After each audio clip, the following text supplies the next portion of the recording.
Welcome into the Scene Project Sports Network coverage of the PGA Championship. I am your host, Bubba Startz, and for the moment, I am flying solo. Pods will be here shortly. Alex Smalley continuing to lead as he has, at least to have a share of it, the entire tournament. Congrats to the young man. One more day to go, but puts himself in a great position to win this one, finishing the day 2 under to push himself to 6 under for the tournament. Let's bring Pods in. What's happening, Pods? Not much. Sorry about that. Was getting myself all put together. Yeah, it seems like even with the conditions improving weather-wise, this course is still playing really tough. It's just tough, right? Like I think that's ultimately what it comes down to is the course is just tough. Those rough is just completely unforgiving. You never know what's going to happen. You still had a bit of wind. I think it was less, and it's going to be even less tomorrow, but still 20 with gusts up into the 30s. That's significant. And during the day, now it feels like it was improving towards the end of the day, where it was a little windier to this morning. And then kind of as the front is moving out, that it's getting a little bit better. And why you saw some good rounds today, right?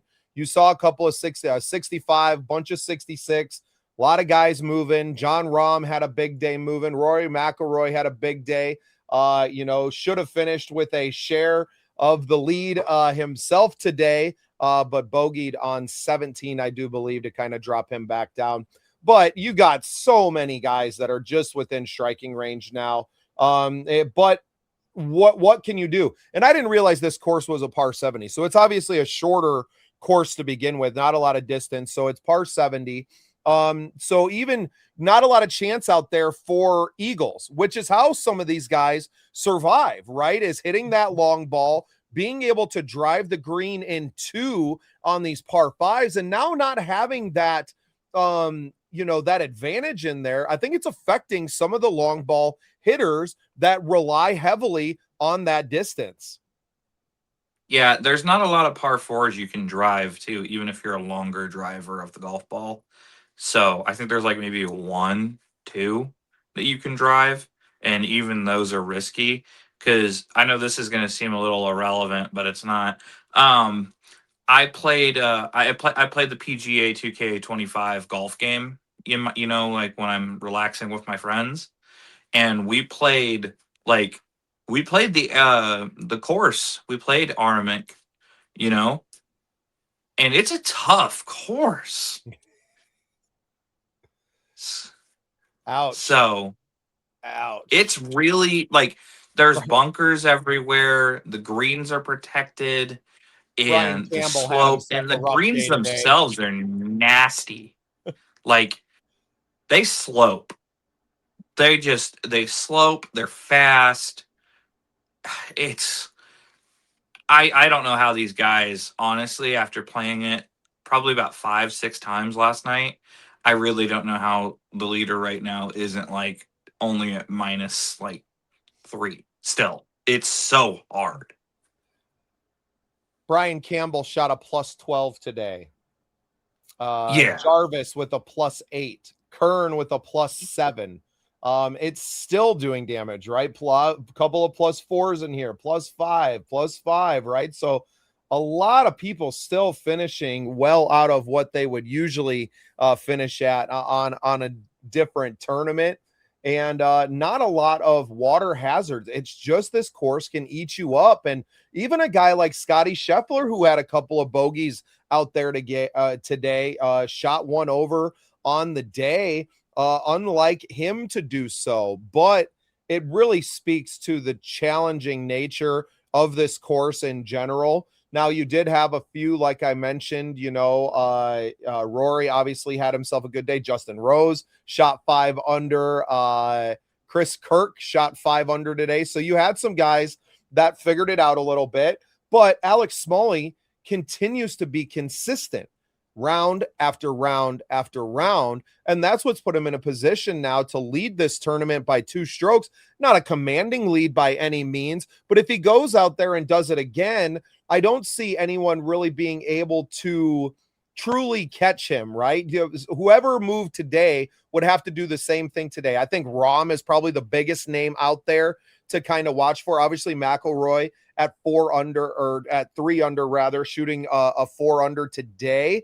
But still, that if he goes out and plays as well as he did today, which you think was pretty darn good, it still only gets him to 6 under, right? So it's or 7 under rather. So there is a lot to be had out there still. But if Alex Smalley can continue to play the way that he's been playing, I think he comes away with a big win in this tournament. But he's going to have to fend off some dogs coming after him. I would say most notably for me, Jon Rahm, after his 3 under bid today, seems like he's kind of figuring this course out. And it seems like the conditions tomorrow are going to be the best they have all tournament.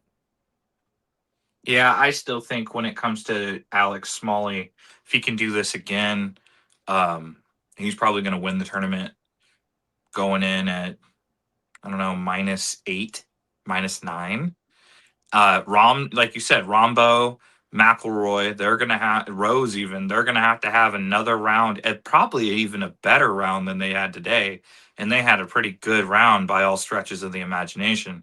But if Smalley can keep playing consistent, post a -2, -3 under, they're going to have to really push. Like, I don't see him losing unless he just implodes on Sunday and posts like a +2 and even or today, something. he started off his round with a bogey on 1, but was able to kind of like calm it back down and to go out there and to shoot, at least 3 under the rest of the day after that, right? So, suffice to say, the 29-year-old probably feeling a bit of pressure and having that, but also I feel like there's a lot more pressure on the guys that are playing from behind, especially that are going to be teeing off early in the day, not knowing where where the leader is going to be at the end of the day. You have to come out and to shoot another 65 or a 66 tomorrow to even put yourself in a position to win this, with expecting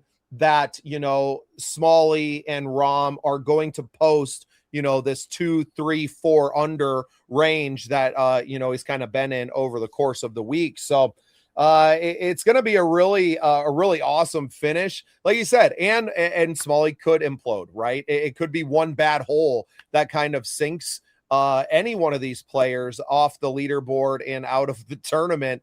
And now you have what's shaping up to be a really incredible Sunday at the PGA Championship. And I think everybody's looking forward to tuning in and watching all the coverage this tomorrow on Sunday. Yeah, it's pretty.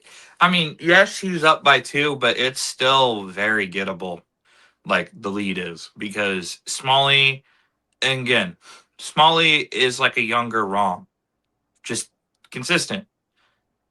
That's what he does. He's consistent all the time.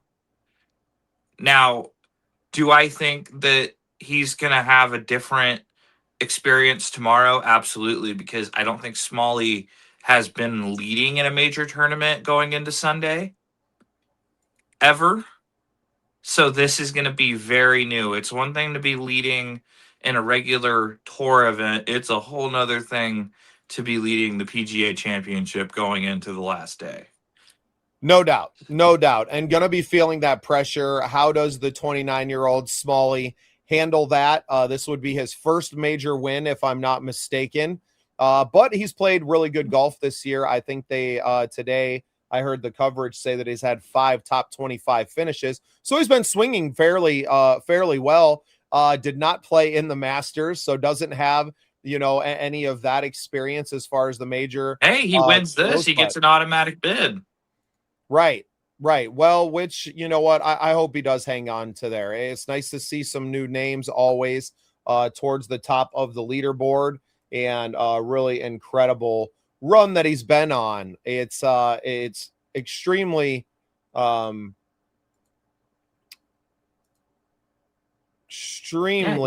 gratifying to have a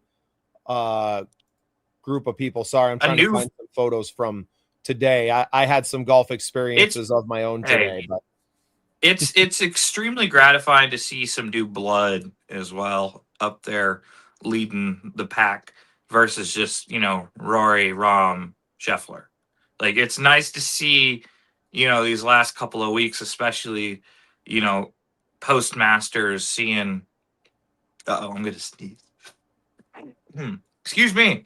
It's nice to see someone who's not those three. So, like, we got to see Matt Fitzpatrick take home the plaid jacket. We got to see, him and his brother win at the Truest. And then we got to see Cam Young take one. So now it's going to be really interesting to see if another relatively newer face of the PGA can take home a big one. And I think that's good for the game, ultimately, that it Creates new stars. Exactly. And at 29, he's not, by any stretch of the imagination, the youngest player on the tour or anything. But this would be, like I said, first major championship win for him. It would be nice to see someone who's been playing well get a chance. This isn't a fluke. He's been playing well and playing consistent. You don't finish in the top 25, a handful of times in the short, in the first half of the season yet, if you're not playing good golf. So would be really awesome to see him go out there and get himself a win. But we'll have to see, and we're all going to have to tune in tomorrow to find out if he's able to pull it off.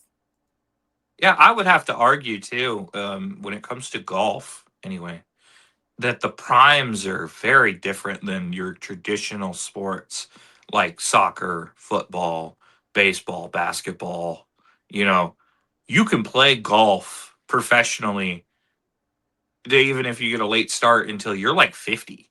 Furyk played in the PGA Tour until he was like 52 before he went to the Champions Tour. And these guys are only getting healthier, they're getting stronger, they're getting more mechanically sound at fundamentals, and these guys can play for a long time. Like, I honestly think if Scheffler wanted to, if Rory wants to, for that matter, those guys can probably play until they're almost 60 professionally because their swings are effortless. They're still incredible ball strikers at their age. Well, and the part of the game and why it is tends to be for that you hit your prime a little bit later in that is because it's not just about sheer athletic ability, right? It's mental. It is pressure. It is the mental game, which is why Tiger Woods was such a phenom, because he came in as a very young man and was able to perform at the highest level, no doubt, because he had been swinging a club since he could walk. Right. So, and you have a lot of these guys that are growing up and kind of in that, Rory McIlroy being a great example of that, and why he is the professional that he is. Scheffler, a lot of the same, on his side, playing in the collegiate ranks. It's not common though. It speaks to how hard it is to make it in this sport, to get to that level and to continue to play at a high level and to do it week after week after week. Right. But Bubba, I think that personally, because you had two phenoms like Tiger Woods, and then right after Tiger was starting to come to the end of his run, you had McIlroy enter the scene and do what he did when he was young. It kind of shifted expectations in golf for these guys to almost be like AAU, travel ball team. Like, oh, wow, these guys have to be that good when they're young now. Forgetting that these guys are, not only are they professionals, but Tiger Woods and Rory are one of ones. Like, they're not the norm. They are not the common professional golfer. They are phenoms. Like, they came into their own at a very young age, whereas Scheffler is just now hitting his peak, and he didn't start winning until he was like, what, 27? 28? Yeah. So I mentioned I got to have some fun out on the golf course today. Now, I didn't swing the clubs at all, but I was out with the Veteran Golf Association, supporting them with Operation Combating Veteran Suicide, a great shot of all these amazing people that were joining us. This is the view I want to go for right here. 35 veterans and members of the VGA of South Dakota and Nebraska. I got to go take part and to shoot a bunch of film out there today. I had an absolutely wonderful time hanging out with everybody. Operation Combating Veteran Suicide, our foundation that I'm the director of marketing and PR for. Got to tag along, got to meet a bunch of great people. I had an absolute blast hanging out with everyone, and what an amazing course at Tatanka Golf Club. Really impressed with the course, as I always have been. I got to play out there last year, had a really great time doing that. Trying to find a good, maybe a little bit of a video that we can play here. Hey, Bubba, could you move me backstage really quick? I gotta go. Yeah, so huge shout out to the VGA, the Veteran Golf Association. If you are a veteran, I highly recommend that you get to check it out. Really incredible time that I had with everyone out there. Very blessed to have the opportunity to support other veteran organizations as well as our own Operation Combating Veteran Suicide. These amazing golfers out there competing against themselves and one another. Some great medals, every one of them a veteran or relation of a veteran. Huge shout out to Tatanka Golf Club, who is just amazing. Amazing course in Niobrara, Nebraska. If you're ever in Northeast Nebraska or around in Southeast South Dakota, close to where I am, I would love to go out there with you. So had a blast with everyone out there today. Appreciate being able to support our veterans in everything that we do. And it was really great getting to go out there. Also want to shout out the Skunk Golf Classic, our sponsors, Skunk Golf, the hat that I'm wearing. They are hosting a charity golf tournament on June 27th. That will be up in Minot, North Dakota. Really grateful to Skunked for supporting everything that we do here in our golf coverage on the on the Scene Project Sports Network. So if you are in the North Dakota, South Dakota, Minnesota area, you want to take part in a great tournament supporting the Minot Public Schools. It's at Apple Grove Golf Course. You can find out more at skunkedgc.com. Skunked is SKUNKD. GC.com. I know there's still some openings there for the tournament coming up here June 27th. We're really grateful to Skunked for everything that they do for us. I know Pods is appreciating all the gear that they have sent his way, as well as I have. I had it out on the course with me today. Just a really great time getting to support our veterans, getting to be a part of an amazing event, and looking forward to doing a lot more with them. So just wanted to shout out my good friends in the VGA, the Veteran Golf Association of South Dakota and Nebraska. Got to meet some really amazing people, Tyler Voigt and WD. Appreciate you guys for being on with us, and looking forward to a lot more information coming out from them, a lot of really great stuff coming from them. So just wanted to shout that out real quick. Happy that I got to spend some time out there today. How was it? It was good, man. Weather was nice, a little overcast, but not cold by any means. I sat out there really just working the first hole, got some really great footage, everybody teeing off and their approaches, and some great shots on the green. This course is absolutely magnificent. It really is a top 10 course in the world. Just amazing. The rolling hills of Nebraska right across the Missouri River from where I live. Absolutely incredible. I hope we all get the chance to go and hit it togetger, Pods. And yeah, here's a little clip.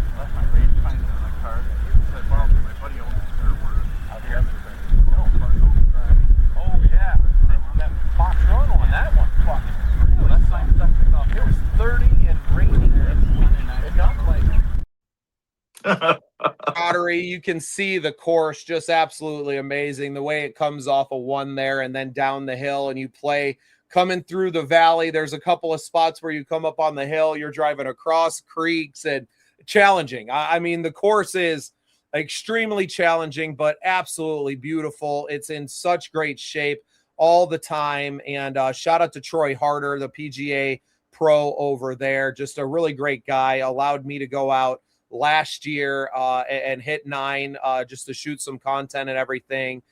So really grateful to be out there, getting to provide a little bit of service, not only to the golf association, but to the course as well. So looking forward to working with them for a long time to come. I mean, really, there's 3. I have a really nice public course right outside of town here. And then we have what they termed themselves this, but they call it the Pebble Beach of South Dakota, which is down along the upper hills. So on the other side of the river is Springfield, South Dakota, and they have a course that runs right along the way there, and a couple of holes that go right along where you can see down into the Missouri River Valley, and just a great spot, a great place for a couple of really incredible courses, and very grateful to live, a 10-20 minute drive from either one of them. That sounds amazing. I'd love to play those courses. Yeah, well, if you ever make it out here, we're playing a whole grip of golf, right? So there's a lot to come from that and our coverage. And that's why we continue to dip in with you guys and just talk a little bit of golf. Help us build our channel. Make sure you subscribe if you're watching. If you're listening on the podcast versions, thank you. Make sure you share this with a friend who loves golf as well. We want to do a lot more charity tournaments with our charity and others. Obviously, Skunks being a big part of what we do. We're really just getting our feet underneath of us as a network and as a community. So we're really looking forward to growing this over the next several years and really building something that is where everyone can get together, where it's not just about us on the course and shooting, but it's about bringing other people together and really building a community of golfers that all, kind of think alike and share similar values. And that's what's great about the Veteran Golf Association, is because it's just that. And I spoke with a gentleman today, David Pierce, who's a general in our, I do believe in the Air Force. And he was the honorary captain out at the Big Liberty Cup last week. I do believe it was in Pennsylvania, I want to say. So that's a national VGA tournament. And what in the military, what you'll have is that the officers don't necessarily hang out with the guys that are below them, right? You're very segmented away from your non-commissioned and your officers. So we have what the VGA does is it brings anyone who's a veteran together. And he pointed out that that's really cool to see, guys that were in for 4 or 5 years, but also guys that were in for 30, right? And you have all of them together, united by their service to their country. They all come from, they know the challenges that they faced as a veteran of our armed services, and they're all united by that and the love of golf. And for me, it doesn't really get any better than that. I'm so glad that, I can kind of find my way into these organizations because of our affiliation with Operation Combating Veteran Suicide. But I'm extremely grateful just to get to know these men and women now and to have another community to really tap into and to be able to serve them. And, if I get to run around with a camera a little bit on some really great courses, following them around and sharing their stories with the world, then so be it. So today was a little test run of not only what, they do, but what we can do to provide into that. And the VGA is doing, 30, 45 events during the year. So we're going to have lots of chances to get back out there with all of these amazing veterans and active duty military. So huge shout out to them. Huge shout out to Tatanka Golf Club there in Niobrara, Nebraska. I cannot recommend that you go and play that course once in your life more than I am right now. So Pods, anything that you want to address about the tournament and going into Sunday before we get out of here? Not really. I think that it's going to be tough. These are going to be the hardest pins that these guys have seen yet. And I honestly think, like what we touched on earlier, if Smalley can just stay consistent, avoid any blow-up holes, I really think it's his tournament to lose. And I was going to point out earlier when you said that he bogeyed the first hole, hey, man, rather bogey the first one than bogey the last one.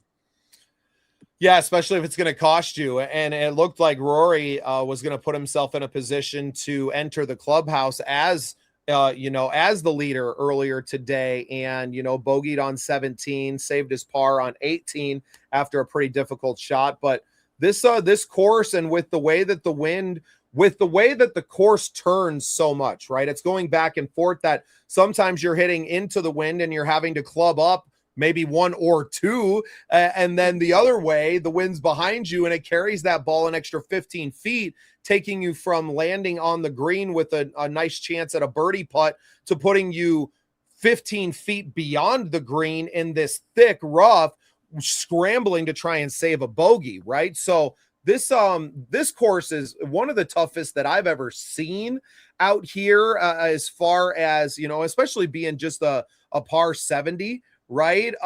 That it doesn't get much more difficult than this. And what an awesome course to put the best of the best out there against one another for the PGA Championship. It just doesn't get any better than this. Looking forward to an awesome competitive Sunday. It really is anyone's. Smalley has to play well for himself to pull out a win, but he's got to stave off some legends in the game right now. He's got to stave off a John Rahm, a Scotty Scheffler needs to play pretty well himself to put himself in a position, but that's not beyond him. And Rory McIlroy shot a 66 today. He's nipping at the heels, figuring this course out. It seems it's really who can avoid the mistakes, right? And that's going to be the tale of Sunday. And with the course conditions and the weather conditions kind of being, I think, the best that we're going to see over the week, even with the challenging pin locations, I wouldn't be surprised if you saw a few more 65s out there,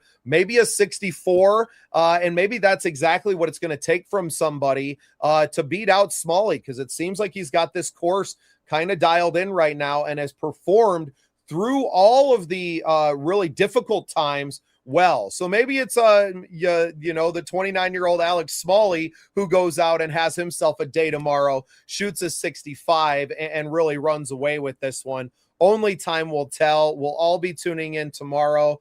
PGA Championship. We followed it online. I know there were streams on YouTube today. All great types of great coverage of this event. So make sure you're tuning in, and then come back here with us at 6:30 tomorrow evening. We're going to wrap up the weekend's coverage of the PGA Championship and have a great time with us right before we head into our other stream at 7 for 789 to recap the weekend baseball. So if you're a sports fan, we encourage you to subscribe to the channel. We really appreciate everybody tuning in with us this week as we cover a great weekend of golf action. My name is Bubba Startz. I was joined tonight by my co-host Pods. We will be back again tomorrow at 6:30, and we may have some special guests with us to recap the whole weekend. So you guys be good. Podcast version of this will be going out tomorrow morning, and you can listen to that if you missed it and get caught up on the tournament and get ready for action on Sunday there as well. Appreciate everybody. Pods, have yourself a great night, sir, and we will see you tomorrow for our day 4 coverage of the PGA Championship. Have a good one. Hey guys, I just wanted to pop in and tell you about a great new company that we just started working with. Skunk Golf Company out of North Dakota sent us some awesome gear. Man, they got some great stuff, y'all. They got some awesome hats. They sent us some great polo and collared shirts, some t-shirts, skirts for the ladies too, and some sweet visors. Go check them out. Skunked Golf online.